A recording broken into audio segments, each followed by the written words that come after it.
Can you make $2,000 or more a week driving for Uber and Lyft? I'm going to give you a short answer and then a long answer because I hate YouTubers that ramble on. And there have already been a lot of other YouTube videos similar to this topic, but I feel like a lot of them don't really go into the detail of not only is it possible, but how probable is it? So short answer, yes, being very direct. It is possible, and I stress the word possible, to make $2,000 or more a week driving for Uber and Lyft. But how probable is it? How likely? How realistic is it? In this video, I'm going to break this down into 5 main points or factors that determine if you can actually make $2,000 or more a week driving for Uber and Lyft. Number 1, your location. Now, all my subscribers were expecting this. If you've not seen any of my videos, in case you didn't know, your location is the number 1 factor that determines how much money you can make as a driver. I've done so many videos about the reports, surveys, and studies when it comes to ride-sharing income. And the biggest factor across the board, among a lot of different factors, I will say, is your location. Rideshare does this a lot, and they've demonstrated, let's say if you live in a remote part of Ohio, for example, and then let's say you have a driver in San Diego, California. Even if you drive the exact same car, the exact same way, even if you use the exact same app, even if you drive at the exact same times, et cetera, the person in Ohio is inevitably going to make less money than the person in San Diego. And this is a huge thing to consider. I travel a lot and I interview a lot of drivers, and I've done and featured some of the points I've talked about when interviewing all these drivers on this channel. And it is interesting. I've interviewed drivers who make well above 6 figures. They easily clear $2K a week. I know some drivers who say that's their quota. Once they hit above $2K, they stop driving for that week. On the other end, I've met some drivers in other remote areas around the country who say, oh, $2K a week, that's impossible. Even if you drove every second of every day, just not possible. And here's what's really conflicting. They're both actually right. Not either one are lying or exaggerating or making stuff up. It's just the fact that they know what they know, which is their location. And this is why when I've mentioned this, I did a video, I think it was like 2 or 3 years ago, about can you make over $100,000 a year as a driver? And what's interesting is I got some comments of people saying, oh yeah, like definitely, absolutely. But then I got other comments of people saying, no, that's impossible. You're making that up. There's no way. 6 figures is impossible as a driver. No, it is possible. It is very possible. And I met drivers who are making 6 figures. The tricky thing is, like I said, your location is so big. You know, I did a video talking about the biggest places to drive in the country. And you're talking about, hate to say it, a lot of them in California, like San Francisco, Los Angeles, San Diego. I've heard drivers in Miami making a lot of money, Vegas especially, Boston. This is all these different factors that can kind of come into play. But your location is huge. And as you can imagine, with all those places I mentioned, the more of a, if I use this word, hot spot it is, the better off you're going to be. LA is LA. San Francisco, kind of the rideshare hub of the world, arguably, right? Vegas, I mean, enough said. All these different things do come into play, and there's a lot of factors I won't talk about on this video if it's actually possible, but the biggest one I gotta say is your location. If you're in a good location, $2K a week is a lot more feasible than if you're in a bad location. Number 2, your car situation. Now this one's kind of quick, pretty straightforward. First thing I'm gonna say is, are you renting or owning? Now typically, if you're gonna rent a car to drive for Uber or for Lyft, you're looking at about, I'd say, $300-ish a week. There are some cars I've seen that are as low as $200 a week. Then I've seen some that are way higher than just $300 a week, right? Depending on the car itself, all these different factors. So the first thing, are you renting or do you own your own car? Because as you can imagine, if let's say you want to make $2K a week, but you're spending $300 a week to rent, you now actually have to make $2,300 a week, because after that $300, now you're bumped back down to $2,000, which was your goal or the point of this video. That's the first thing. The next thing, which I'll talk about in a couple different ways throughout this video, is the type of car you drive. Is your car good on gas or not? That is a big factor. If you're spending a lot of money on gas, your bottom line is going to be a lot lower compared to, like, say, if you have a Prius, for example, or an electric vehicle. In addition, does your car qualify for premium services, which we'll talk about in the next point, because that is a big one. So the type of car you drive, or basically your overall car situation, can be a huge factor to determine how much money you can make a week, or in this case, can you make $2,000 or more, or is it going to be a lot less? Number 3, premium services. Now, I briefly touched upon this when it comes to your car, This is a big one because when I've interviewed a lot of drivers, one thing I've noticed, there's some commonalities in terms of the drivers that make a lot of money and those who don't. One is your location, of course. But another big one is doing what I call the premium services. So starting at the bare basics, Uber XL and Lyft XL, or being able to do even Lyft Lux or Uber Lux or the Black Rides or Black XL, etc., etc.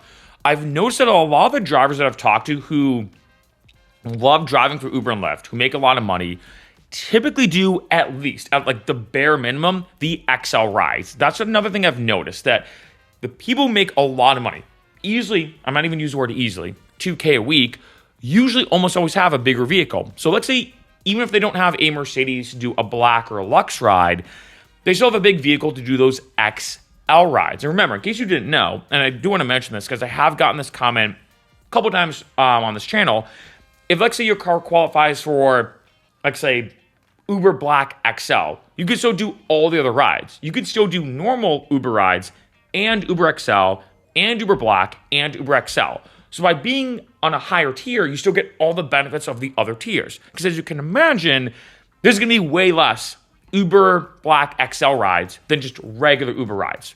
We probably all know this, right? There's going to be way more common Uber rides and Lyft rides. However, when I interview drivers in Vegas, for example, of course, a big hot spot, especially if you look at Vegas being flashy, celebrities, influencers, etc., when I talked to some drivers, I said, yes, if let's say I'm driving and I'm doing, let's say, Uber Lux, and I'm sticking to that, or doing the luxury rides, I'm going to get less rides overall for that day, for that hour, or for that period that I'm driving. However, the amount of money I'm going to make is way higher. Not only from the hourly rate, and the average amount I got from one driver in Vegas is about 40 or 50 an hour, pretty good, but also from tips. As you can imagine, if you pick up somebody who's balling out, they're let's say a high roller, let's say they're a celebrity or an influencer, they have some clout, or maybe they're just a random person who's well off and they're ordering that ride, they're probably going to tip you more. And all these different things really do add up. And what I've noticed, like I said, is a lot of drivers who make a lot of money, one huge common thread, besides the location, which I hate to say it if you're watching this video, yeah, you could always move somewhere else. And I know some drivers who have done that to make more money, but you're kind of stuck with your location. So you may be wondering, okay, besides just the location, what are the other factors that I can at least control? And I got to say, if you have a car that qualifies for these premium services with Uber and Lyft, you're going to make way more money. Number 4, bonuses. Now, these can really add up. I'd also might include events as a subsect of this, but I'm going to start with bonuses first because, as you can imagine, when I've talked to a lot of drivers, this is another big thing I've heard from people who make a lot of money, like drivers who make 6 figures and more a year, or basically $2K a week or more. And that is bonuses. They tell me when I've interviewed a lot of drivers who make that amount of money, they really focus on the bonuses. They don't just pull up the app and say, oh, there's a whatever bonus today, cool. They target that bonus. They study it. They have their own hacks, their own tricks, their own tips, their own methods, so to speak, to optimize that bonus and make as much as possible. I remember, for example, when I talked to my brother, who's driving for Lyft in Denver, I asked him about like the average hourly rate in Denver, Colorado, for example, and he said, well, it depends. At first, about 20 to 25 an hour, which I will say, for the average driver, if someone to say across the board, around the country, in America at least, how much does the average driver make? I'd say 20 to 25 an hour. But he said, when it comes to the bonuses in Denver, which at the time were apparently really good, he was making 40-ish an hour, right? That is a huge difference. That's almost double. And as you can imagine, that adds up. I mean, if anything, to kind of compare, if I can, apples to apples, in this case, maybe apples to oranges, doing the bonuses in Denver as a normal Lyft driver almost equal the amount that, like, say, a luxury driver made normally in Vegas without the bonuses. That just shows the power of bonuses. And I will say, it does depend on the weekend. It does depend upon the week. Sometimes it's really good. Sometimes it's really bad. This is also, I suggest, as a huge pro tip, sign up with both apps. I say this in almost every video because I cannot tell you, even still now, the amount of drivers that I talk to in person, and I'm like, do you drive for Uber? What about Lyft? And like, no, I don't like Lyft. I never drive for Lyft. I just do Uber. Maybe I'll sign up at some point. Or vice versa. They're like, I just drive for Lyft. I don't drive for Uber. I'm telling you, when you sign up with both apps, you get the best of both worlds. Maybe some weekends, Uber is just on it with the bonuses. Maybe Lyft isn't, and vice versa, right? It can go back and forth. I've mentioned this before. Take EDC Las Vegas, for example, a big electronic music festival. If you go to and from, I remember one year, the Strip to the Speedway, which is about, I mean, depending on traffic, an hour to 2 hours. If you do round trip 8 times, I remember Uber gave you an $800 bonus, right? And then you're talking about the fares on top of that, and then the tips on top of that. It can quickly add up. And this is huge. The bonuses are just absolutely massive, and this can grow your income significantly and actually get you closer to making legitimately $2K a week. The second thing is I'll also say events, right? This is now kind of more on driving strategy, and I will say I have a video listed below in the description to 25 tips for new drivers of how to make more money, get high ratings, et cetera, et cetera. Events can also be a big one. If, again, I'm picking Vegas again, LA again, Miami, these kind of places. If you have a lot of events going on, if it's like say one of those months where just there's like a ton of stuff, that can also be a huge factor to be making significantly more money, right? And on top of the events and on top of the bonuses, I also want to talk about the tiers. It kind of includes both these, but I feel like more maybe on the bonus side, and that is that for both Uber and Lyft, they have different tier structures. The more that you drive, I think with Uber, I think you start out as, for Uber Pro, I think it's a blue driver, if I remember correctly. And then you work your way up, you can get to like platinum and diamond and all this kind of stuff. You can rise up in tiers. And one thing I've talked to when it comes to some drivers, especially when it comes to Uber, which is something I've noticed, which I'll talk about in a second, is when it comes to these Uber drivers who do make a lot of money, like $2K a week or more, they have mentioned that they are a platinum driver. They are a diamond driver, because with those tiers, the more that you drive, Uber might give you these higher paying rides. You get better perks, you might get better bonuses, and these can add up. And one other commonality I've noticed when it comes to drivers who make $2K a week or more is the fact that I'd say most of them, which is interesting, do drive for Uber. I'd say 75% of the time when I meet these drivers, they mention Uber almost right away. Like, oh, well, I've been driving for Uber. I just interviewed one driver, actually. This was, I think, a week ago. And he was like, yeah, I've been driving for Uber for 12 years. I'm in the platinum category or diamond or whatever it was. I'm making thousands a week. I think it was between $2,000 and maybe $2,500 a week, I think is what he told me, something along those lines. And he's like, the biggest thing is I'm now so highly ranked when it comes to the tier. I get these really, really good rides. I get really good rates, and I get really good bonuses. So that's also another commonality, right? But this all comes into this whole idea of getting these perks, if I call it that, as a driver. Looking at the events, doing the event stuff within the app. I've done a bunch of videos, or 2 mainly, about the hacks that you probably didn't know in both the Uber driving app and the Lyft driving app. These are things I'd look at because there's a lot of perks to both apps. And if you really focus on these perks, the bonuses, the events, the timing of stuff, any incentives, that's a way to make a lot of money, because I know a lot of drivers who just ignore it, then complain they're not making enough money. And I say, hey, one of the first things you can do to optimize your income is start looking at the apps in terms of the incentives and bonuses. Number 5, net profit. This one could be, a very long video in of itself. But basically, to break it down, I'm talking about expenses and taxes. So for the first part of this video, I was mainly talking about your overall money you're bringing in, revenue. Now I'm talking about revenue minus all the stuff, for lack of a better word, you have to deal with when it comes to driving for Uber and Lyft. And I've said this before in a lot of other videos. One really unfortunate part is you do have to spend money to make money. You still have to rent a car or pay for that car, or maybe you paid it off, but you still have to pay it off in general, right? You still have to pay for gas consistently. You're going to have more maintenance on your car, like more oil changes. You have to replace your brakes a lot more. In addition, the value of your car will go down, the depreciation on your car. And this is why, if you look at how much you can write off on your taxes per mile, the reason why mileage can be probably the biggest write-off for a lot of Uber and Lyft drivers, and I want to stress, I'm a former accountant, but you're accountant, right? So I want to say that. But for most drivers, the reason why your miles can be such a big write-off, we can write off a lot of money, is because that factors in depreciation, because that lowers the value of your car a lot. And I've mentioned before that a lot of dealerships now, like say you go to resell your car in a dealership, one of the first questions I ask you on like a sheet about like, has this car ever been in an accident, et cetera, is has this car ever been used for rideshare or taxi-like service like Uber and Lyft? And that, as you can imagine, will bring the value of your car down if, like, say, you did drive for Uber and Lyft. So all these different things kind of factor in, and then when you add in taxes, it does get trickier. And I think that's what's tricky about this question. This is the reason why I want to do this video about it, is because in some ways, I can see some drivers saying, oh, 2K a week, okay, yeah, I get it. And I've seen some videos on YouTube saying, can you make 2K a week driving for Uber and Lyft? But there's two sides to this. And I know this is a very kind of real world thing I'm about to say, or an adult thing, if I'd say it like that, or adulting, is there's a difference between saying, can I make 2K a week as revenue as a driver?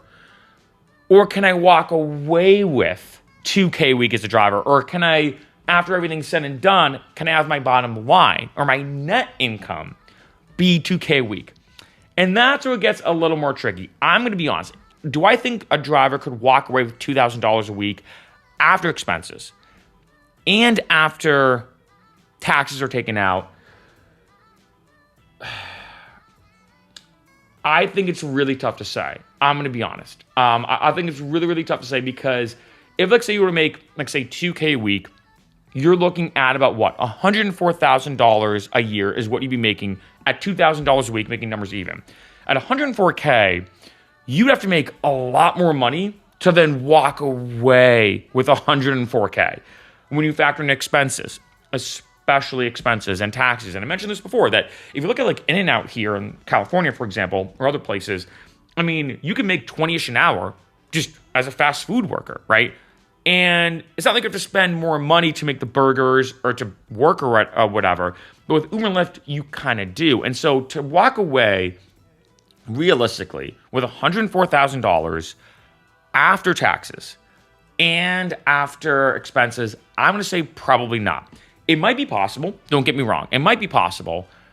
But I'd say highly, highly, highly, highly, highly unlikely. Now, do I think as a driver that you can make $104K revenue? Yes. I know drivers who do. So yes, that's definitely possible for sure.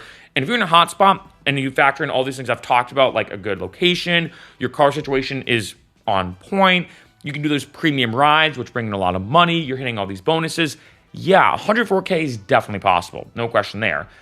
But walking away with that, probably not. And now, a bonus point of can you make $2,000 a week or more driving for Uber and Lyft is Teslas. I wanted to put this as almost an asterisk on the whole car situation aspect I talked about, because I've interviewed a lot of drivers, more so in LA, which I think is an important point, which I'll talk about in a second, that when they started driving for Tesla, or when they started driving with a Tesla, let me say it like that, they started making way more money. They started making way more money from tips, from the rides they could do, depending on the Tesla. Sometimes it can qualify as well for these premium rides.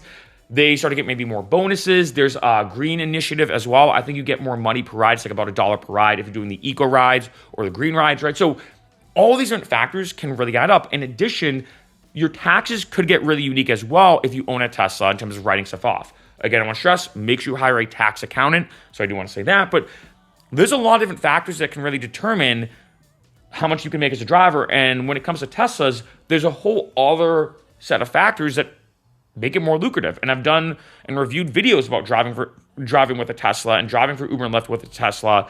And now you can make, and a lot of drivers do report making more money. However, one thing I want to say is, one, Teslas, as you can imagine, do cost more if you're going to rent one. They cost way more than just a random vehicle, right? Honda Civic versus a Tesla can easily be a $200 or $300 difference per week, depending on the prices, right? I think I knew some drivers who even were saying they were spending about $1,500 a month just to rent that Tesla. But they said that, yeah, they're spending $1,500 a month, which is a lot, but they're bringing in so much more money that they still walk away with more money, right? And they're spending less on gas. This could be huge, right? And so, like, that's one thing I want to mention. Another thing is location, kind of jumping back to the first initial point, because when it comes to the location, I do think there is something about, like, Teslas being favored. For example, take LA. I feel like the eco hub of maybe America or whatever, people being very environmentally conscientious and et cetera, et cetera. I feel like, let's be honest, a lot of people in LA look at Teslas more favorably than maybe other people around the country. And I think that's another big thing too, because I feel like even let's say if you live in like a hot spot, but people just don't really care about Teslas as much, I could see maybe the potential profit of going out of your way to get a Tesla, might not be as high compared to, like, say, here in LA. So that is something to factor into when it comes to, and I think that's, if anything, more as like a social thing, or I might even use the phrase or word socioeconomic factor of how people perceive Teslas, because I've talked to so many drivers here in LA who drive for Tesla, who drive with a Tesla, sorry, who drive for Uber and Lyft with a Tesla.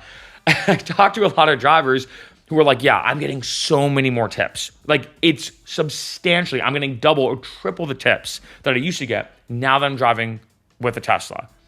That can be huge. And now, a second bonus tip. Gonna have a huge kind of grand finale with 2 bonus tips at the end of this video, because I did really want to go in depth. And that is the legal status. And what I'm talking about is the legality regarding Uber and Lyft drivers. Are you independent contractors? Are you employees? This is something I've talked about a lot extensively on this channel, both reviewing it from a, which one should drivers be perspective, but also covering the news stories. Take, let's say, what just happened in Massachusetts. Drivers now get a higher minimum hourly wage. They now get paid sick leave and unemployment. They get all these benefits. And as you can imagine, if you're in a state that gives you just more stuff as a driver in terms of a minimum hourly wage and all these factors, that can equal the potential of getting $2K a week, and makes it way higher and way more feasible, right? As opposed to other places which kind of leave their drivers out to dry, hang out to dry, where they're like, you know what, I'm kind of on my own here. And I hate to say it, for a lot of drivers, or most drivers in the country, you do kind of feel like you're alone. I've talked before in different videos why I personally would never drive for Uber and Lyft again. I've talked so many times about the negative aspects and how Uber and Lyft really doesn't treat their drivers well. And I think this is a big factor, because when you bring in the legal aspect, the legal status of, do drivers get unemployment or not? Do they get minimum hourly guarantees or not? When you factor that in, that is a huge point to make on this video, because, like, say, if someone in Massachusetts, in Boston, was going to say right now, especially at the time of this video, and even later this year, at the time that I'm filming this video, they're talking about potentially putting in a union for rideshare drivers. When you factor that in, is $2K a week feasible? Way more feasible in Boston, Massachusetts, for example, than, like, say, a random part of Iowa, which, as far as I know, doesn't really have any legal status or protection for drivers. And if something happens, you're hung out to dry. If, like, say, you get deactivated, too bad. If, like, say, you're just not making that much an hour, well, you kind of SOL, right? You just have to deal with it. But in other places, California being one of them as well, I know in Minneapolis, this has been a talk as well. There are different places around the country. State to state is the big variance, sometimes even city to city, but typically state to state, where with these legal things kind of popping up, this can make it absolutely game-changing for drivers to make way more money. And this is a big important factor to look into, because with these other ones, your location you're kind of stuck with. Your car, yeah, you can change it, but sometimes it's easier said than done. The premium services kind of factors in with your car, or all these other things I've talked about. The bonuses are kind of out of your control and all this kind of stuff. But one thing that seems to be changing almost week by week is more and more news stories of different places popping up. Because let's say you're watching this video considering driving, and I will say I have a video listed below in the description of should you drive for Uber or Lyft or not. When it comes to that, one big thing I will say is the legal status, because if, let's say, in your area, you reviewed all these factors I've talked about, but you're like, you know what, Mark, it's just not worth it. But then this huge bill comes out, this huge policy, this huge legislation comes out and says, you know what, actually, we're going to now give drivers protection, minimum guarantees, more bonuses, X, Y, and Z. It could now be way more worth it to drive. And hitting that $2K a week quota that you really want to hit could now be way more feasible.